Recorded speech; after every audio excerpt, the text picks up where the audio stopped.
Eu queria convidar você a abrir a sua Bíblia lá em Efésios 6, a partir do versículo 10. Efésios 6, a partir do versículo 10.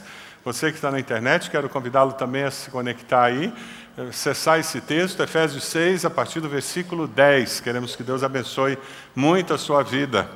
Nós vamos começar a estudar a carta aos Efésios. Durante o mês de novembro estaremos estudando, lendo essa carta toda. É um texto muito especial. E nós vamos começar a estudar essa carta pelo final. Nós vamos pegar a conclusão da carta para começar o estudo dela. Quando alguém que é importante, que você ama, manda uma carta para você, e você recebe aquela carta ou recebe aquele e-mail, o que você faz? Você vai lendo aquela carta aos pouquinhos ou você senta e lê tudo de uma vez? Lê tudo de uma vez? Pois é. O que acontece conosco quando a gente lê as cartas da Bíblia é que a gente vai lendo aos pouquinhos, né? E a gente não tem a ideia geral do que a carta contém. Quando o texto de Efésios foi escrito, não tinha versículo, não tinha capítulo, era uma carta. Foi uma carta que o apóstolo Paulo escreveu, e a semelhança do livro de Apocalipse, que foi escrito para várias igrejas na Ásia, a carta aos Efésios não foi escrita para uma igreja, foi escrito para várias igrejas. Isso é o que o pessoal que faz o estudo da crítica textual, eles nos dizem, e isso nos ajuda a entender o porquê a carta é tão genérica no processo de falar com pessoas, mas ela traz um entendimento de vida cristã muito mais profundo.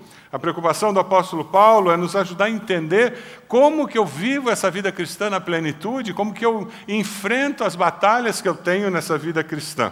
Eu queria desafiar você, que durante as próximas semanas você fizesse isso. Caso você não tenha tido essa experiência, que seja a primeira vez, e se você já fez, vai ser mais fácil. Pegue a carta aos Efésios e leia do começo ao fim, numa sentada só. Como você faria se alguém tivesse escrito uma carta para você. Ela é uma carta escrita por Deus para você. E você vai conseguir enxergar o todo da carta. E eu quero desafiar você a fazer mais do que isso. Depois que você lê na NVI essa carta, pegue a Bíblia na linguagem de hoje e leia a carta ali também. Pegue a nova versão atualizada. Pegue traduções diferentes dessa carta e leia. Isso vai enriquecer a sua percepção do texto, vai ajudar você a enxergar o texto com uma riqueza que talvez você não tenha experimentado até agora. O nosso objetivo é que essa carta, que é conhecida como a Rainha das Epístolas, ela venha falar ao seu coração. Efésios foi escrito por Paulo depois de 30 anos de ministério. E ele escreve isso aproximadamente no ano 61 depois de Cristo. O apóstolo escreve essa carta e ele termina destacando que todo discípulo de Jesus sabe, ou deveria saber, que todos nós estamos envolvidos em uma batalha espiritual. Pergunta a pessoa do lado aí, você sabe que a gente está numa encrenca espiritual aí? Pergunta a pessoa do lado aí, você tem consciência disso? Você tem consciência que existem forças do bem e do mal que atuam na nossa sociedade e que não importa quantas vitórias você tenha, o mal continua atacando? O mal e o bem não são duas forças equivalentes. Não existe isso de que o mal e o bem estão se degladiando e uma vez um ganha, outro ganha, porque eles têm o mesmo poder. De maneira nenhuma. O bem é infinitamente maior, Deus é infinitamente maior do que Satanás. Acontece que nós temos livre-arbítrio e nós podemos dar espaço, legalidade, para que o mal controle, influencie e domine a nossa existência, as nossas ações, e é por isso que ele cria estruturas demoníacas que promovem injustiça, promovem tristeza, destruição em nossa sociedade, e é por isso que Jesus disse que o mundo jaz no maligno. Soa alguma coisa atual? O que Jesus disse há 2000 anos atrás? Parece com o condomínio que você mora? Parece com a empresa onde você trabalha? Parece com o país onde você mora? O mundo jaz no maligno? Mas felizmente Jesus não parou aí, né? Louvado seja Deus. O que ele disse mais? Mas tende. Olha para a pessoa do lado e diz assim, te anima, tem bom ânimo. Te anima. Tem bom ânimo. Tem bom ânimo. Não interessa quem vai ganhar a eleição, tem bom ânimo. Amém?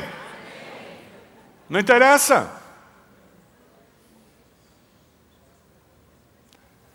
Nesses dias de eleições, não reduza essa luta espiritual à disputa entre dois partidos, por favor. Esse reducionismo é muito perigoso. Faz com que você sofra de miopia existencial. O nosso problema é muito maior do que a disputa entre dois países, entre dois líderes da nossa nação. A nossa dificuldade é muito maior do que a luta entre duas ideologias. Muito maior. Se fosse isso, era muito fácil, gente. Existe uma batalha espiritual que existe, e essa luta acontece nas regiões celestiais, e nós vivemos os respingos dessa luta. Veja o versículo 10, Efésios 6, 10. Vamos ler juntos? Finalmente, fortaleçam-se no Senhor e no seu forte poder. Vistam toda a armadura de Deus, para poderem ficar firmes contra as ciladas do diabo. Pois a nossa luta não é contra seres humanos, mas contra os poderes e autoridades, contra os dominadores deste mundo de trevas, contra as forças espirituais do mal nas regiões celestiais. A nossa luta é contra o Haddad? A nossa luta é contra o Bolsonaro? É contra o Lula? Contra o FHC. Esse reducionismo é muito perigoso. Porque eu vejo menos do que o que é. Eu tenho que me preocupar com a realidade que está ao meu redor. É natural, eu não posso viver simplesmente negligenciando as informações que eu tenho. Mas eu tenho que fazer uma leitura mais ampla do que isso que eu vejo, porque eu tenho uma percepção espiritual da vida que me ajuda a enxergar além do que os olhos veem, do que os ouvidos ouvem. Amém? O versículo 10 é precioso. O apóstolo, ele escreveu a carta, aí meio que no final da conversa ele diz, finalmente, para fechar a conversa, já que eu tenho que acabar com essa carta. Você já teve essa experiência de estar conversando com alguém, 2 horas a pessoa falando com você, aí você olha no relógio, me desculpa, mas eu tenho que ir embora. E a pessoa diz, não, mais uma coisinha, em 5 minutos ela conta mais do que ela contou em 2 horas, já aconteceu? Aí você diz, por que você não falou isso nas 2 horas? O apóstolo Paulo, ele diz, agora deixa eu fechar todo esse assunto da carta, tudo isso que eu falei é importante, mas deixa eu dar uma fechada, só para você saber como é que você vive tudo isso que eu estou falando. E ele diz, finalmente, versículo 10, fortaleçam-se no Senhor e no seu forte poder. Vocês estão numa luta, precisam de muita força, mas essa força vem de quem? Vem do Senhor, não vem da tua competência, não vem das suas habilidades, não vem da sua influência, não vem do seu dinheiro, não vem de nada que está aqui nesse mundo. Se eu vou ter força para enfrentar as encrencas da vida, se eu vou ter força para enfrentar essa batalha que existe, essa força vem do Senhor. Essa força vem do Deus a quem eu sirvo. É por isso que no versículo 11 ele continua dizendo, vistam toda a armadura de Deus. Como a força vem do Senhor, eu tenho que vestir alguma coisa que não é minha, não pertence a mim, não está dentro de mim. É algo que vem de fora, algo que me é dado, algo que eu recebo de Deus, para que eu possa ser mais do que vencedor nessa batalha. O versículo 11 continua, você veste a armadura de Deus para quê? Para poder ficar firme contra as ciladas de quem? Pergunta a pessoa do lado, você acredita no diabo? Ele existe? Gente, o bicho não presta. Ele não vale nada. Ele tem levado muita culpa que não é dele, hein? Tem muita coisa que a gente faz besteira e diz que foi o diabo que fez. Um pastor amigo meu, o filho dele sentava na primeira fila do banco, aquela igreja pequena, né? E o menino era da pá virada. Sabe aquela criança da pá virada? Ele era um pouquinho pior. O pastor chegou em casa, sentou com ele, conversou. Meu filho, você não pode se comportar assim. Você fez bagunça o culto inteiro, você atrapalhou o papai pregando. E deu aquele sabão nele e disse, olha, se você se comportar assim de novo, hoje à noite, você vai apanhar quando a gente voltar para casa. Passou a tarde, foram para o culto da noite. De novo, o menino sentadinho na fila da frente. Sabe aquelas igrejas pequenas em que o banco da frente as crianças ficam sentadas? Quem já foi em igreja desse jeito? Ei, todo mundo sabe, né? Desse jeitinho. E as crianças ali no banquinho da frente. E adivinha o que aconteceu com o filho do pastor? Aprontou o culto inteiro. E o pastor com aquilo atravessado. Terminou o culto. Pegou o moleque pela mão, levou para casa. Levou para o quarto.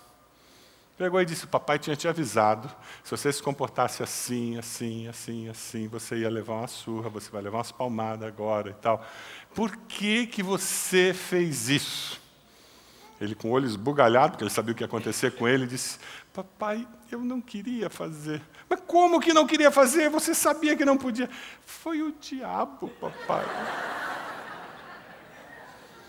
E o diabo levou a culpa, né? Às vezes ele leva a culpa de coisas que a gente faz, mas ele é ardiloso, ele nos engana, enrola. A luta existe, e ele arma ciladas, ele nos engana, porque ele é mentiroso. Ele nos envolve, porque ele veio para matar, roubar e destruir.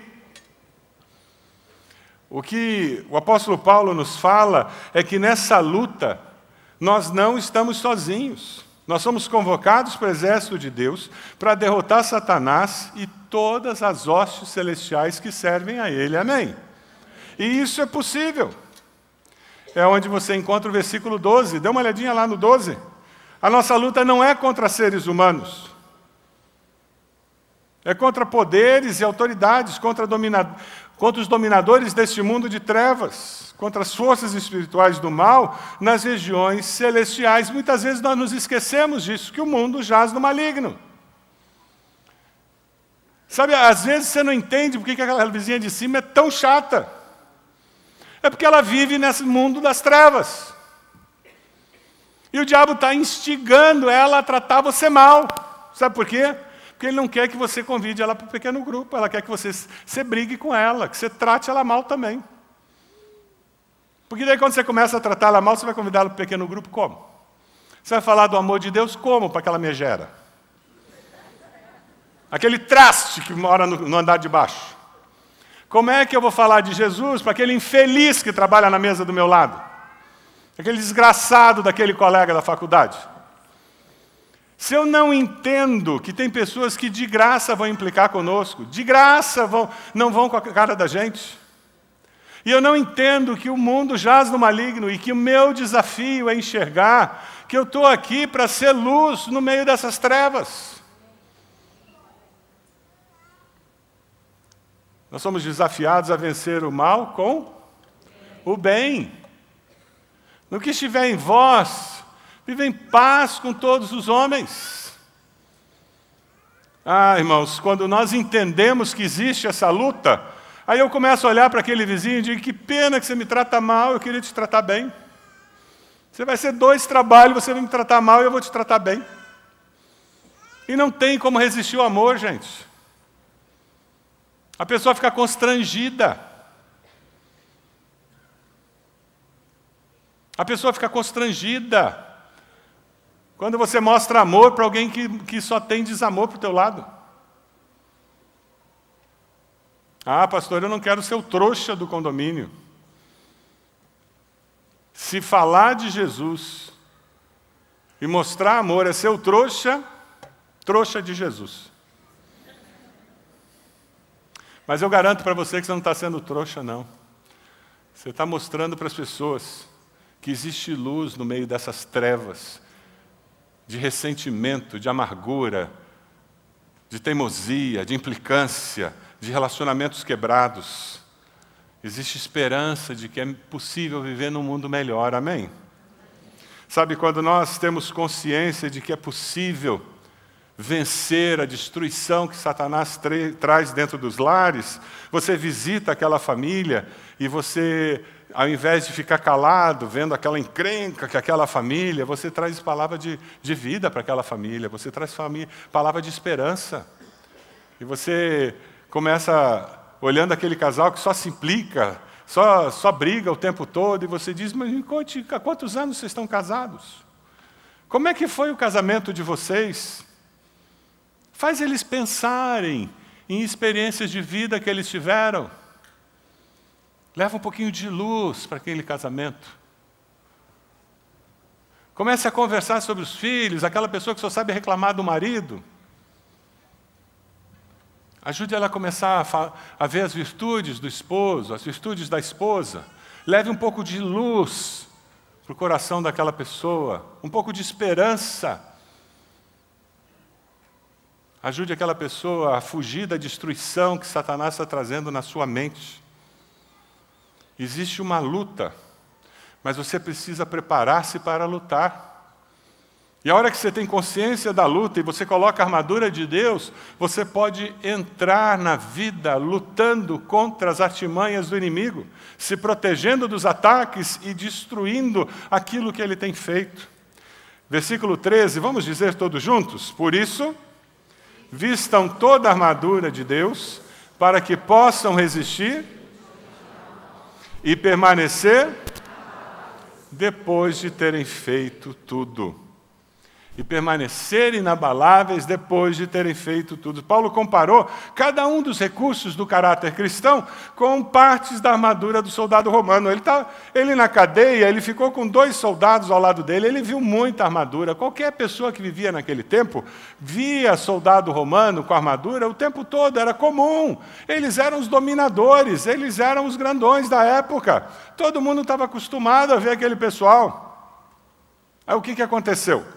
Ele disse, todo mundo vai entender isso aqui. E ele começa a mostrar, ele mostra 3 armas de defesa, 3 armas de ataque, usando o Evangelho, usando a palavra, a fé. Ele começa lá no versículo 14, dê uma olhadinha no 14. Assim mantenham-se firmes, cingindo-se com o cinto da verdade. O cinto na armadura do soldado romano era fundamental, era uma peça fundamental, por quê? Porque era ele que mantinha a armadura no lugar. O cinto era muito importante porque a espada ficava presa ali. Quando ele colocava a espada no cinto, ele tinha as mãos livres. Ele podia segurar o escudo, ele podia lutar, ele podia caminhar com mais liberdade, porque a espada estava ali no cinto. Quando nós vivemos na verdade, uma vida verdadeira, quando nós vivemos com autenticidade, nós nos movimentamos com liberdade. Eu não tenho medo do que vão descobrir de mim, porque o que tinham para descobrir de mim já está descoberto. Por isso que Jesus disse que Ele era o caminho, a verdade e a vida. As nossas ações e reações devem ser controladas pela verdade. Muitas pessoas foram criadas em família, onde mentir era um jeito de viver. Isso é uma cultura familiar amaldiçoadora. Mães que escondem coisas dos pais, senão ele vai ficar muito brabo. Deixa o pai ficar brabo, e ele que seja desafiado a amadurecer e deixar de ser um adolescente nas suas emoções. Marido que esconde as coisas da esposa, senão ela vai ter um piti, pastor. Ela fica irada quando ela descobre essas coisas. Que ela fique irada e tenha um piti, e amadureça, e vire adulta. Um casal não pode viver escondendo uma coisa da outra, falando meias verdades. Porque essa é uma brecha por onde Satanás entra e traz destruição para o relacionamento familiar, conjugal. Não tem como eu construir uma profissão com meias verdades. diploma falso, dizendo que tem o curso que não tenho, que eu tenho uma experiência que eu não tenho, que eu fiz um treinamento que eu não fiz, ou que eu fiz pela metade. Não tem como ter agenda oculta se eu sou discípulo de Jesus. Eu sou quem eu sou, com virtudes e defeitos. E vamos conviver com essa realidade. O pequeno grupo é uma bênção na igreja por causa disso. Porque ao invés de ver a nuca das pessoas, eu vejo a face das pessoas, porque nós sentamos em círculo. E nós convivemos e descobrimos quem nós somos, com a nossa beleza e a nossa feiura.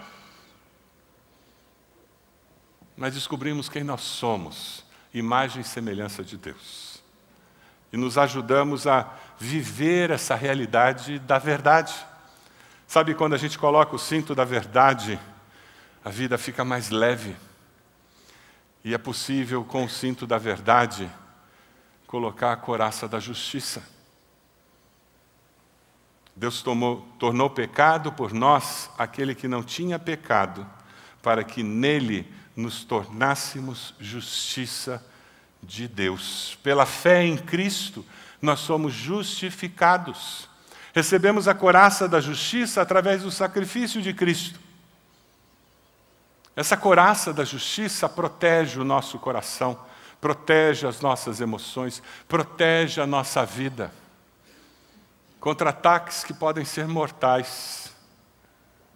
Porque eu não sou perfeito, mas eu busco viver uma vida correta a cada dia. E você me conhece e sabe que eu não sou perfeito. Mas porque eu tenho a couraça da justiça, eu fui justificado em Cristo, você olha para mim e vê que eu estou procurando viver uma vida justa a cada dia. Quando nós convivemos com pessoas assim, como a vida fica bonita. Como dentro de casa, nós temos que nos estimular a viver uma vida assim. Com a couraça da justiça, que veio de Cristo, e que me ajuda a viver uma vida mais justa. Veja o versículo 15. E tendo os pés calçados com a prontidão do evangelho da paz. É um paradoxo, né? No meio de uma batalha espiritual, o apóstolo Paulo diz, olha, você vai calçar o calçado, mas é com o evangelho da paz. O calçado do soldado romano tinha o objetivo de proteger o pé do soldado, porque ele ia caminhar muitos quilômetros por estradas que nem sempre eram muito boas. Então aquele pé podia ser machucado, o calçado garantia que ele não ia se cortar, o calçado ia garantir que ele não ia se ferir, mas o calçado embaixo tinha algumas garras que permitia que no meio da batalha ele não escorregasse. E ele, com aquela firmeza, ele podia lutar e se defender e atacar o inimigo com mais tranquilidade. Quando nós vemos a luta que nós enfrentamos a cada dia para fazer discípulos, para cumprir o ID de Jesus, e lidamos com pessoas que não creem em Deus, pessoas que creem num evangelho completamente distorcido, pessoas que são contrárias ao evangelho, que perseguem aqueles que creem em Deus, nós precisamos ser pacificadores. Pessoas que estabelecem paz por onde andam. Homens e mulheres de paz. Sabe aquela pessoa que chega num ambiente de trabalho com muita fofoca, muita intriga, e quando você chega no grupinho, as pessoas dizem, vamos mudar de conversa que fulano chegou. Porque o homem de paz, a mulher de paz chegou, não adianta, aquilo ali não vai prosperar. Pessoas que conseguem pacificar relacionamentos quebrados entre primos, tios, tias, irmãos. Quem carrega o evangelho da paz ajuda até aquele que não crê em Deus a entender que a paz de Cristo, que excede todo entendimento, pode mudar o propósito da vida. E você caminha pela vida com esse calçado do evangelho da paz, levando esperança por onde você passa, porque você tem um propósito. Eu quero que a paz de Cristo habite no coração das pessoas com quem eu me relaciono. Quando eu ponho a armadura de Deus, eu tenho um senso de missão aguçado. Eu não vivo consumindo o evangelho, e igreja e culto. Não, eu tenho uma missão, eu estou indo fazendo discípulos. E eu uso o escudo da fé, versículo 16, porque com ele eu posso apagar todas as setas inflamadas do maligno. Já aconteceu com vocês, de vocês estarem no trabalho, fazendo alguma coisa, e de repente vem um pensamento assim: não é certo o que o meu marido fez hoje. Já veio? Já aconteceu com vocês? Ou você está no trabalho lá fazendo alguma coisa, e de repente vem um pensamento assim, zuf! Mas também a minha mulher não tem jeito, né? Ô teimosia. Já aconteceu? Ou sou eu que sou muito pecador?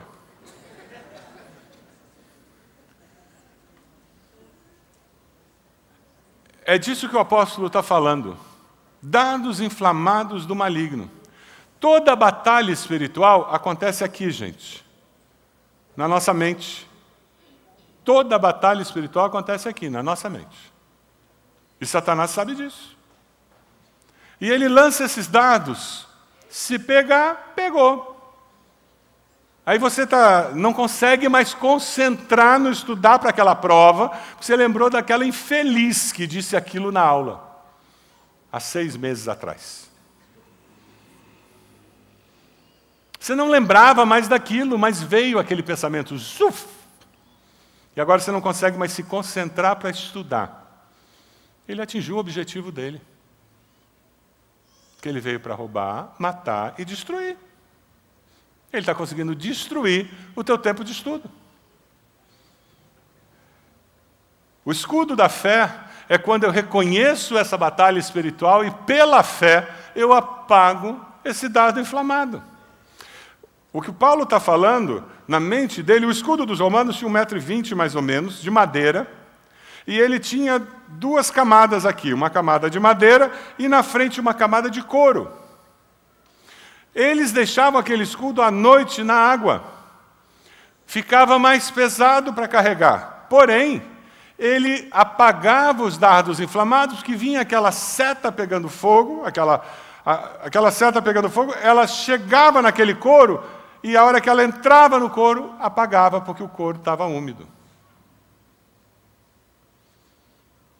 Eles tinham o costume de colocar os escudos um do lado do outro, fazendo uma barreira, e dessa maneira eles se protegiam daquelas flechas que vinham. Porque aquela flecha pegando fogo, ela era perigosíssima. Porque quando ela feria, ela não feria apenas, ela inflamava o ferimento. Aquela pessoa provavelmente morreria ou perderia o braço. Quando o apóstolo Paulo fala isso, todo mundo entendeu muito bem o risco que existe e a necessidade de ter um escudo para me proteger desses dardos inflamados. Porque sem fé é impossível agradar a Deus, pois quem dele se aproxima precisa crer que ele existe e que recompensa aqueles que o buscam. Tem um ditado popular muito conhecido, que eu não posso impedir que os pássaros voem sobre a minha cabeça. Lembram? Como é que continua o ditado? Mas eu posso impedir que eles façam ninho na minha cabeça. Você não pode impedir que Satanás jogue dardos inflamados, mas você pode dizer: eu rejeito essa implicância com meu marido em nome de Jesus. Não pode? Eu rejeito essa implicância com a minha esposa em nome de Jesus. É você aprender a identificar os dardos inflamados. Uma coisa é eu ter uma pendência com meu cônjuge e eu dizer: eu preciso sentar e conversar com ele ou com ela. E outra coisa é, do nada, um pensamento aparece sem motivo nenhum, sem razão nenhuma e sem propósito nenhum na minha mente. Isso é coisa do cão na sua vida. E coisa que vem do cão, você, com o escudo da fé, você apaga, porque não é coisa boa. E o apóstolo continua no versículo 17, vamos lá? Ele diz para você usar o quê? Capacete? Onde você põe o capacete? Na cabeça. Por que você tem que proteger a cabeça numa batalha? Por quê? Uma espada bate na cabeça, o que acontece? Acabou a batalha. Morreu. É interessante que ele diz que é o capacete do quê? Salvação. Salvação é fundamental no processo da luta espiritual. Se eu não tenho certeza de salvação, como é que eu vou lutar nessa luta espiritual? 1 João 5, 11, 12, vamos ler juntos? E este é o testemunho: Deus nos deu a vida eterna, e essa vida está em seu Filho. Quem tem o Filho, tem a vida. Quem não tem o Filho de Deus... Ter a certeza da vida eterna é uma escolha, uma decisão, e o Espírito Santo confirma no nosso coração. Simples assim, uma criança pode escolher e pode ter a certeza de vida eterna. Um idoso pode ter a certeza de vida eterna. Qualquer pessoa. Eu me lembro que durante algum tempo eu tive dúvida de se eu era salvo ou não. E vira e mexe vinha aquela dúvida no meu coração. Aí de repente eu tinha toda a certeza do mundo. Aí de repente eu estava todo inseguro. Teve um dia que, orando, eu disse: Deus, eu não aguento mais essa gangorra. Não dá para viver desse jeito. E Deus me deu um versículo, João 14, 6. Eu sou o caminho, a verdade e a vida. Ninguém vem ao Pai senão por mim. Decorei o versículo. Sabe o que eu comecei a fazer? Eu comecei a usar a espada do Espírito toda vez que Satanás tentava jogar para o chão o meu capacete da salvação. E é o próximo versículo, a espada do Espírito, que é a palavra de Deus, no versículo 17, no finzinho dele. E sabe o que aconteceu? A hora que Satanás percebeu que toda vez que ele trazia aquela dúvida de salvação, eu parava, eu orava e dizia: Deus, o Senhor já me deu salvação, porque a tua palavra promete que Jesus é o caminho, a verdade e a vida, e ninguém vem ao Pai senão por mim, e eu tenho Jesus, eu já confessei Jesus como meu Salvador, então esse assunto está resolvido, Deus. Eu te agradeço porque eu sou salvo, eu tenho vida eterna. Sabe o que aconteceu? Você acha que Satanás largou do meu pé? Não, ele começou a pegar no pé com outra coisa. Ele parou de me acusar que eu não era salvo. E é isso que ele faz. Porque ele veio para quê? Para infernizar a vida da gente. Mas ele não me incomoda mais com certeza de salvação. Por quê? Porque está resolvido. E é desse jeito que a vida cristã caminha. Mas nós temos a vitória quando nós colocamos a armadura de Deus. Por quê? Porque a palavra de Deus é viva e eficaz, mais afiada que qualquer espada de 2 gumes, ela penetra até o ponto de dividir alma e espírito, juntas medulas, julga os pensamentos e intenções do coração. Com a palavra de Deus, Jesus venceu Satanás lá no monte da tentação. Lembra? Ele foi para o deserto, depois do batismo, estava lá. Satanás conhece as Escrituras melhor do que você e eu. O que Jesus fez? O tempo todo que ele citava um texto, Jesus citava um texto dentro do contexto, da forma correta. A espada do Espírito é importantíssima. É por isso que você tem que estar no CFI, é por isso que você tem que participar de escola bíblica, é por isso que você tem que ler a Bíblia em casa, é por isso que a gente usa a Bíblia nas nossas reuniões dos pequenos grupos, é por isso. Porque com essa palavra nós somos protegidos nessa luta espiritual que existe. Aí o apóstolo Paulo, no versículo 18, ele fecha dizendo: orem no Espírito, em todas as ocasiões, com toda oração e súplica, tendo isso em mente, estejam atentos, perseverem na oração por todos os santos. O guerreiro espiritual, ele começa de joelhos a sua luta. Porque é por meio de oração que se veste as partes da armadura espiritual. É por meio de oração que nós vestimos essas partes. Você pode pegar o esboço que está aí dentro do seu boletim? Faz essa gentileza. Tem lápis aí na frente, no bolso da cadeira à sua frente.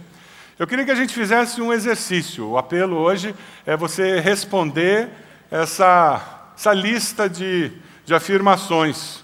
Eu queria que você fosse muito sincero com você. E nós vamos respondendo aos poucos. E com isso vamos colocando as partes da armadura. O primeiro é o capacete da salvação. Eu tenho certeza da salvação? Se você tem, marque aí. Olha, atualmente oscilo entre momentos de certeza e de dúvida. Então marque que você está com essa dúvida e coloque aí uma observação. Deus, eu preciso resolver isso. Me ajude a resolver isso, Deus. O desejo do coração de Deus é que todos nós que fomos salvos por Jesus vivamos com essa certeza, com esse capacete. Eu tenho alguma dúvida com relação à minha salvação e meu relacionamento com o Senhor, você precisa se arrepender dos seus pecados, confessar Jesus como Senhor e Salvador. Porque se com a tua boca confessares a Jesus como Senhor e no teu coração crer que Deus o levantou dos mortos, você vai ser salvo, você vai ter essa segurança. Você vai viver com esse capacete da salvação eternamente. E a última pergunta, eu nasci de novo, aceitei a Cristo como Senhor e Salvador, que data? Quando foi que você tomou essa decisão ao lado de Jesus? Coloque a data aí. E logo depois vem a couraça da justiça. Eu tenho confessado meus pecados? Ah, como é importante nós irmos até Jesus, pedir perdão dos nossos pecados para que a justiça de Jesus nos proteja. Porque senão o diabo vem e fica jogando aqueles pecados não confessados na nossa cara. Ele é o acusador. Eu dependo exclusivamente de Cristo para ser uma pessoa justa. Ah, não são as minhas obras que me fazem uma pessoa justa, não. Ninguém é bonzinho, não, gente. Até aquela tia boazinha, que parece uma santa, teve um dia que ela quis chutar o cachorro. Eu já me perdoei dos pecados que Deus já perdoou. Sabe, às vezes você já foi pedir perdão a Deus, você já reconheceu que Jesus morreu na cruz dos seus pecados, mas você ainda não se perdoou. Você continua com um chicotinho batendo nas costas, lá dizendo, ah, eu sou uma desgraça, ah, eu sou um horror, como que eu fiz aquilo? E você fica carregando essa mazela o resto da vida, gente. Pega esse chicotinho, vai até os pés da cruz e coloca ele lá. Já teve um que morreu na cruz pelos seus pecados, você não precisa ficar pagando nada, não. Você precisa viver com um coração grato. Eu procuro viver cada dia uma vida que promove justiça por onde você passa. As pessoas olham o que é conviver com alguém que vive uma vida justa. Cinturão da verdade. Eu falo e vivo a verdade em todos os aspectos da vida. Não tem meia verdade, não. Meia verdade é uma mentira inteira. Quem fala alguma coisa e oculta metade dos fatos, porque senão fulano vai ficar chateado. Isso é mentira. Meia verdade é mentira inteira. Eu sou um exemplo de integridade. Eu não sou perfeito, não, mas eu procuro viver uma vida com integridade. Procuro coerência. Procuro viver de uma forma coerente, inteiro. Integridade quer dizer isso. Eu vivo a vida de uma forma inteira, com inteireza de coração. O que eu quero, o que eu creio, é o que eu procuro fazer. Eu tenho uma visão objetiva das circunstâncias. O que eu faço é verdadeiro, correto e justo. Os pés calçados com zelo pelo Evangelho da paz. Eu sou um bom representante do Evangelho. Eu irei onde Deus mandar para levar o Evangelho da paz de Cristo. Eu levarei a mensagem a outras pessoas. Eu estou disposto a testemunhar da paz de Cristo a outros, mesmo aqueles que não querem que eu testemunhe, mesmo aqueles que ironizem. Que pena que eles não conseguem entender o que eu estou falando, mas eu vou falar. Que pena que eles não acreditam, mas eu vou continuar falando. Que eu acredito que esse Evangelho da paz tem poder para transformar a vida deles. A espada do Espírito. A Bíblia é meu guia absoluto para enfrentar o mundo, a carne e o diabo. Eu acredito. A Bíblia não é só mais um livro, não. É o meu guia absoluto. Eu escuto a Deus lendo, estudando e memorizando a palavra. Eu medito na palavra, aplicando-a constantemente à minha vida. Eu uso as Escrituras para enfrentar as tentações e provações. E o escudo da fé. Eu confio que Deus proverá todas as suas necessidades, todas as minhas necessidades. Eu decido que o medo e a ansiedade não enfraquecerão a minha fé em Deus. Eu decido que o medo e a ansiedade não enfraquecerão a minha fé em Deus. A minha fé será baseada na palavra de Deus. Eu decido apagar os dardos do inimigo, acusações e maus pensamentos, pela fé. Você preencheu isso, não tem certo ou errado, não tem nota alta e nota baixa. Isso é simplesmente uma maneira de você ver em que estágio da vida cristã você está. O quanto da armadura de Deus você já conseguiu colocar na sua vida. O quanto você precisa se consagrar ao Senhor ainda para que a realidade da armadura de Deus esteja presente na sua vida. Eu queria desafiar você a colocar-se de joelhos para nós terminarmos orando, pedindo que Deus trabalhe e faça mais em nossa vida. Se você pode fazer isso, nós vamos orar pedindo: Deus, eu estou olhando para essa lista aqui e eu vejo que tem uma área aqui que o Senhor precisa fazer um milagre. Eu preciso de mais, meu Deus. Eu preciso que o Senhor opere algo mais. Eu queria pedir que o Senhor tivesse misericórdia de mim e atuasse nessa área, Deus. Quem sabe é o escudo da fé, quem sabe é alguma coisa no capacete da salvação, e eu quero desafiar você a entregar sua vida hoje a Jesus.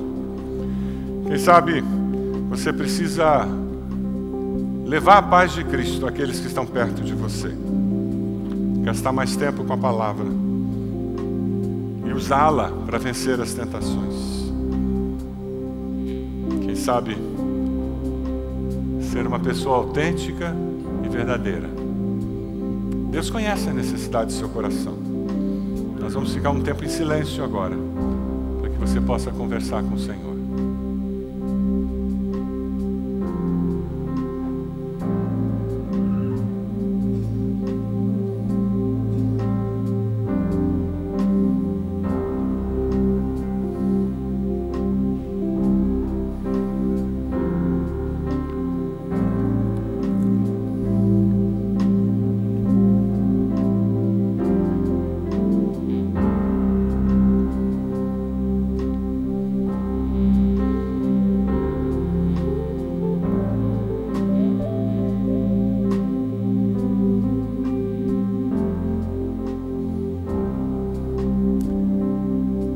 Amado, nós somos teus filhos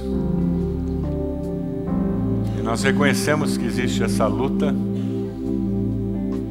que o inimigo tenta vir roubar, matar, destruir e nos enganar, mas nós sabemos que o Senhor Jesus já venceu e derrotou toda a obra de Satanás.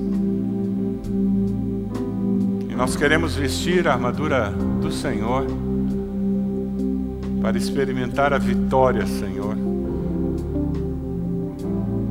para destruir toda a obra do mal em nós, nossa vida, nossa família e na sociedade ao nosso redor, Deus. Ó Deus, nós sabemos que o Senhor estará sempre conosco, que nós podemos ter bom ânimo, porque o Senhor estará sempre conosco. Abençoa cada um dos teus filhos, das tuas filhas, essas áreas onde eles mencionaram que querem que o Senhor se manifeste com poder, para que eles possam, vestidos com a tua armadura, ser mais do que vencedores em Cristo Jesus. Manifesta, Senhor, a tua graça, o teu poder na vida dos teus filhos, Senhor. Nossa oração em nome de Jesus. Amém, Senhor. Amém.